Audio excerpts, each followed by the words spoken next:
Hello everyone, welcome back to our little series where me and my good friend Sprotki here are guiding you through the rules of Magic the Gathering. In today's video, as promised last time, we will introduce you to the so-called timing rules. Thank you very much Sprotki, we're gonna need the space, so I need to say goodbye to you for now. When we're talking about timing in the game, there are only two things you need to consider. One of them has been explained before, are called instants, and the other one is sorcery. So we do have instants and sorcery speed effects and spells. Now, the simple thing to remember is that every spell, which is not an instant, namely sorceries, enchantments, artifacts, creatures, and so on, are sorcery speed, where every spell, which is called instant as a type, are instant speed. Abilities are quite the opposite. Every ability, for example, Captain of Umbar's draw a card and discard a card, is considered an instant ability, where abilities which specifically says, like Dunedain's Blade equip cost, only as a sorcery, are called sorcery speed. This is important because sorcery speed effects or spells can only be used or cast in your main phase, and they cannot be used in something we call response. Response is an interesting thing, and it's one of the hardest to comprehend for a newer player, but it's actually pretty simple. As the game is not based on reflexes, whenever a player casts a spell or uses an ability, every other player has a chance to respond to it. This is what the game calls priority. Priority is being passed between the players until each of them passes the opportunity to act. When this happens, all of the effects are put on something called the stack, and I think that will be much more easier to illustrate with actual examples.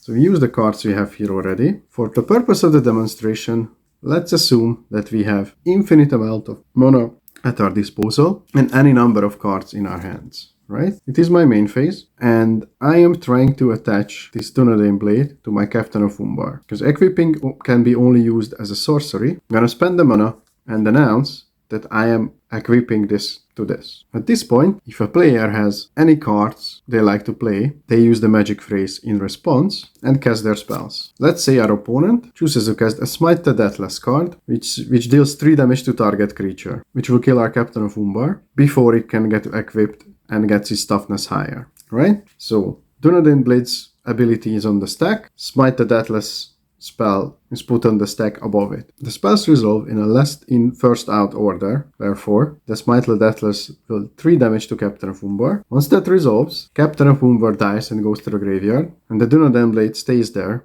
because it's lost its target. Whenever a spell or an effect doesn't have legal targets, then that spell or effect does not resolve, correct? So let's make it a bit more complicated as we go along. The scenario is the same. I use the Dunedain Blade's ability to attach it to my Captain of Umbar. Opponents cast a Smite the Deathless. In response, I can do multiple things. For example, I can activate this ability to draw a card and discard a card. So this ability will happen before Smite the Deathless resolves. So I'm gonna draw my card and discard a card. And after that, Smite the Deathless resolves, kills a Captain of Umbar, and we are at the same scenario. Now what happens if that card draw finds me a card I'm looking for and it helps me? I can still say, using the magic words, before Smite the Deathless resolves, it's always important to note that you have to announce these clearly, otherwise it will cause confusion. So I draw a card, the ability resolved, Smite the Deathless is still on the stack, waiting to be resolved, and I have another ability, or a spell in this case. I'm gonna cast a spell called Dreadful as the Storm, which is an instant, therefore it goes into the stack as well.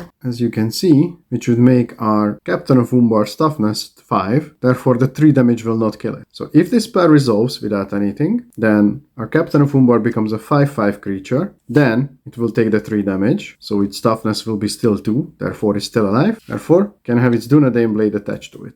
Obviously, a stack can contain any number of spells or abilities, for as long as the players have cards and mana, so we cannot rule out that our opponent has something more sneaky to it. That will be it for today's lesson about the basic timing rules. As our long-time viewers remember from last video, we promised to go into detail about the keywords. This is sadly not gonna happen, as it will complicate this beginner series a bit too much.